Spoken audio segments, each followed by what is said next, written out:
اپنی ذاتی رائے حقیر سی رائے عرض کی ہے، اس میں حضرت حسن کا دور بھی شامل ہونا چاہیے 6 مہینے کا، تب وہ 30 برس پورے ہوتے، جو حدیث میں آیا ہے کہ خلافت جو ہے وہ 30 برس رہے گی، اس کے بعد ملوکیت شروع ہو جائے گی۔ تو ملوکیت کا پہلا قدم یہ تھا کہ حضرت معاویہ نے طاقت سے بزور خلافت حاصل کی، اس لیے ان کو خلیفہ راشد ہم نہیں کہتے۔ البتہ یہ ضرور ہے کہ ان کا دور بہت پرسکون دور تھا۔ البتہ جب 10 برس گزر گئے حضرت معاویہ کے دور حکومت کو،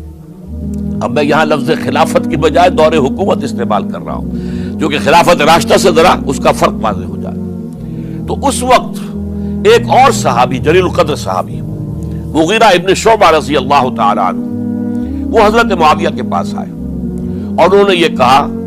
کہ دیکھیے، اگر آپ نے اپنے بعد اپنا جانشین نامزد نہ کیا تو ہو سکتا ہے پھر فسادات پیدا ہو جائے، پھر مختلف لوگ خلافت کا دعویٰ لے کر کھڑے ہو جائیں، پھر خانہ جنگی ہو جائے۔ 5 برس کی خانہ جنگی میں 1 لاکھ سے زیادہ مسلمان شہید ہو چکے ہیں، قتل ہو چکے ہیں، ہلاک ہو چکے ہیں۔ اب دوبارہ وہی دور نہ آ جائے، لہذا آپ اپنا جانشین نامزد کر دیجئے۔ امیر معاویہ ریلیکٹنٹ تھے، لیکن انہوں نے دلائل دیے، دلائل مضبوط تھے۔ انہوں نے کہا کہ اب کبار صحابہ دنیا سے رخصت ہو چکے، وہ جماعت کہ جن کی تربیت اور تزکیہ، جن کی تعلیم حضور نے خود کی تھی اور ان کو اندر سے پاک کر دیا تھا، ان کی نیتیں بالکل پاک ہو چکی تھی، کوئی نفسانیت ان میں نہیں رہی تھی، وہ جماعت تو اکثر و بیشتر اب ختم ہو چکی، فوت پا چکے، وفات ہو چکی۔ لہذا اب جو ہے اکثر و بیشتر نو مسلم ہیں جو بعد کے فتوحات کے ذریعے سے اسلام لائے ہیں، لہذا ان کے اندر نہ وہ پختگی ہے، نہ ان کے اندر وہ تقوی ہے، نہ تدین ہے، نہ اصول پرستی ہے۔ اسلام کی پوری تعلیمات جو ہیں وہ ان کے وجود کے اندر، ان کے شعور کے اندر گہری اتری ہوئی نہیں ہے، لہذا اب صورتحال وہ نہیں رہ سکے گی جو حضرت ابو بکر یا حضرت عمر یا حضرت عثمان یا حضرت علی کے زمانے میں تھی، لہذا آپ نامزد کیجئے۔ یہ بھی بتا دوں کہ مغیرہ ابن شعبہ کون تھے رضی اللہ تعالیٰ عنہ۔ نمبر 1 یہ کہ یہ اصحاب شجرہ میں شامل ہیں، جن 1400 یا 1800 افراد نے حضور سے بیعت کی تھی صلح حدیبیہ سے متصل قبل، اس درخت کے نیچے بیٹھ کر جس کے بارے میں سورہ فتح میں فرمایا گیا کہ لقد رضی اللہ عن المؤمنین اذ یبایعونک تحت الشجرہ، اللہ ان تمام اہل ایمان سے راضی ہو گیا جو اے نبی صلی اللہ علیہ وسلم آپ کے دست مبارک پر بیعت کر رہے تھے اس درخت کے نیچے، ان میں سے موجود، ان میں یہ مغیرہ ابن شعبہ ہے۔ پھر مغیرہ ابن شعبہ وہ ہے کہ حضرت علی اور امیر معاویہ ان کے درمیان جو خانہ جنگی ہوئی اس میں ہمیشہ حضرت علی کے ساتھ رہے، حضرت علی کے ہی وہ سپورٹر تھے، ان کے ساتھ تھے۔ اس پہلو سے اچھی طرح سمجھ لیجئے کہ یہ نہیں ہے کہ وہ در حقیقت کو پہلے سے وہ امیر معاویہ کے ساتھی تھے، نہیں، لیکن اب جو صورتحال وہ دیکھ رہے تھے، جہاں دیدہ انسان تھے، بہت بڑے سیاستدان تھے، جانتے تھے حالات کو، حالات کے نفذ پر ان کا ہاتھ تھا، لہذا انہوں نے یہ مشورہ دیا اور پھر امیر معاویہ نے اس مشورے کو قبول کر لیا اور یزید کی ولی عہدی کا اعلان کر دیا۔ یہ بالکل مڈل ہے حضرت امیر معاویہ کے دور خلافت کا درمیان، یہ 10 سال جب ہو گئے تھے حضرت امیر معاویہ کی خلافت کو یا حکومت کو، تب یہ معاملہ پیش آیا اور یزید کے ہاتھ پر یہ بیعت ولی عہدی تمام جو بھی مختلف گورنرز تھے ان کے ذریعے سے کہہ دیا گیا اپنے اپنے علاقے کے لوگوں سے بیعت لے لو۔ یہ بیعت عام طور پر لوگوں نے کر لی، البتہ 5 شخصیتیں جو بہت نمایاں تھیں انہوں نے اس بیعت سے انکار کیا۔ ان میں کون تھے ذرا نوٹ کیجئے۔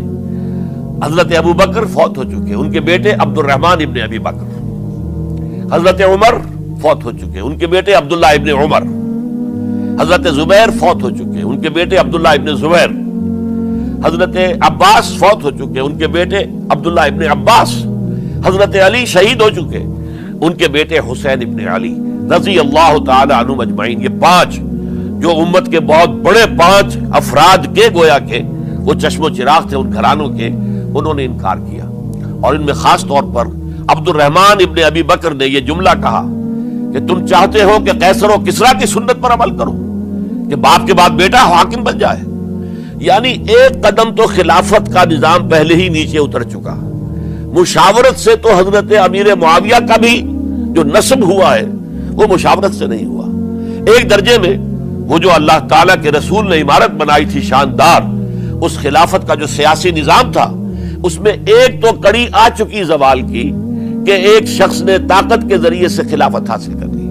اب اس کی اگلی کڑی لانا چاہتے ہو کہ کیسر و کسریٰ کے طریقے سے خاندان کے اندر، ایک قبیلے کے اندر یہ خلافت جو ہے یا حکومت جو ہے نسل بعد نسل، باپ کے بعد بیٹا اور بیٹے کے بعد پوتا، اس کو ہم کبھی گوارا نہیں کریں گے۔ حضرت امیر معاویہ بہت دانشمند انسان تھے، انہوں نے ان پانچوں حضرات پر کوئی تشدد نہیں کیا، کوئی جبر نہیں کیا،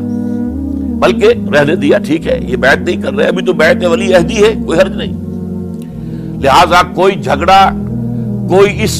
اس وجہ سے کوئی فساد، اس بنا پر کوئی جنگ نہیں ہوئی۔ 10 سال گزر گئے، یعنی 10 سال تک یزید ولی عہد رہا ہے، 10 سال تک، اور اس سوائے ان 5 بڑی شخصیتوں کے جو پوری امت تھی، عوام الناس تھے، ان سب نے اسے قبول کیا۔ یہ صورتحال اب جب پیدا ہوئی جب حضرت امیر معاویہ کا انتقال ہو گیا، یہ سن 60 ہجری ہے، اب سوال پیدا ہوا کہ وہ ولی عہدی کی بیعت اب بیعت خلافت میں منتقل ہو جائے گی۔ لہذا پھر یہ ہوا کہ سب لوگوں سے، سب گورنروں کو لکھ دیا گیا تمام صوبوں کے اندر کہ اپنے اپنے لوگوں سے بیعت لے لو۔ ظاہر بات ہے کہ وہاں کوئی ریفرنڈم نہیں ہوتا تھا، کوئی ووٹ نہیں ہوتے تھے کہ اس کی پرچیاں ڈالی جا رہی ہوں، ایک ایک شخص سے رائے لینا نہیں ہوتی تھی، بلکہ اس وقت کی جمہوریت یہ تھی اور شورائیت یہ تھی کہ ڈفرنٹ کلینز ہیں، ڈفرنٹ فیملیز ہیں، ڈفرنٹ ٹرائبز ہیں، ان کے سردار، ان کے بڑے لوگ، ان کے اہم لوگ بیعت کر لیں تو گویا کہ سب کی بیعت ہو گئی۔ وہ ایک قبائلی نظام تھا، اور اس میں یہ نہیں تھا نظام کے ووٹ بنے ہوئے ہوں اور اس کی پرچیاں ڈالی جا رہی ہوں۔ تو تمام عالم اسلام نے گویا کہ بیعت قبول کر لی اب یزید کی بحیثیت خلیفہ۔ اب وہ جو 5 آدمی تھے ان میں سے ایک فوت ہو چکے تھے، حضرت عبد الرحمن ابن ابی بکر رضی اللہ تعالی عنہما، دونوں فوت ہو گئے، لیکن باقی 4 رہ گئے۔ ان 4 کو نوٹ کیجئے، اور یہ بڑا سینسٹیو ایشو ہے جس پر میں اب گفتگو کر رہا ہوں۔ ان 4 میں کون ہیں؟ عبداللہ ابن عباس، عمر میں سب سے بڑے وہ ہیں، اور ان کی شان یہ ہے کہ انہیں حبر الامہ کہا گیا ہے، امت کے سب سے بڑے عالم، اور قرآن مجید کے وہ سب سے پہلے مفسر ہیں۔ اصل جو جتنی بھی تفسیری روایات ہمیں ملتی ہیں حضرت عبداللہ ابن عباس کے شاگردوں سے، تابعین سے، لہذا ان کا بہت اونچا مقام ہے۔ حضرت عبداللہ ابن عمر، ان کا مقام بھی آپ کو معلوم ہے، حدیثوں کی کتنی بڑی تعداد ہے جو عبداللہ ابن عمر سے مروی ہے، اور اس کو سلسلۃ الذہب کی پہلی کڑی کہا جاتا ہے۔ روایت حدیث میں جو سنہری زنجیر ہے اس کا آغاز حضرت عبداللہ ابن عمر ہے۔ ایک طرف یہ دونوں ہو گئے، ان دونوں کی رائے کیا ہوئی؟ اگرچہ کام غلط ہوا ہے، یہ اس طریقے سے قیصر و کسریٰ کی روایت پر عمل کرنا غلط ہے، لیکن یہ اتنی بڑی غلطی نہیں ہے کہ اس کی وجہ سے باہمی جنگ و جدال ہو، خوریزی ہو، ایک دوسرے کی گردنیں کاٹی جائیں اور فتنہ و فساد پیدا کر دیا جائے۔ لہذا انہوں نے یزید کی بیعت کر لی۔ 2 حضرات رہ گئے، یہ نسبتاً نوجوان ہیں، ان دونوں کی پیدائش ہجرت کے بعد ہوئی ہے۔ ہجرت کے بعد پہلا بچہ جو مہاجرین میں پیدا ہوا ہے وہ عبداللہ ابن زبیر ہے، بلکہ کچھ عرصے تک مہاجرین میں جب کوئی پیدائش نہیں ہوئی تو وہ مکے مدینہ کے منافقین نے کہنا شروع کر دیا تھا کہ یہ یہاں کے کمزور ہو گئے، نامرد ہو گئے، ان کی اولاد اب چلے گی نہیں۔ تو عبداللہ ابن زبیر جب پیدا ہوئے، اور آپ کو معلوم ہونا چاہیے وہ حضرت ابوبکر صدیق کے نواسے ہیں، حضرت عائشہ صدیقہ کی ہمشیرہ حضرت اسماء کے بیٹے ہیں عبداللہ ابن زبیر، اور زبیر بہت شجاع، بہت ہی بہادر انسان تھے۔ تو عبداللہ ابن زبیر کے اندر بھی وہی کیفیات تھی۔ انہوں نے کہا نہیں، اس غلطی کو ہم برداشت نہیں کریں گے، خورزی ہوتی ہے تو ہو، لیکن ہم اسلامی نظام کو نیچے اترتا ہوا نہیں دیکھ سکتے، جیسے کبھی حضرت ابوبکر نے فرمایا تھا ایبدل الدین وانا حی، کیا دین میں تربیت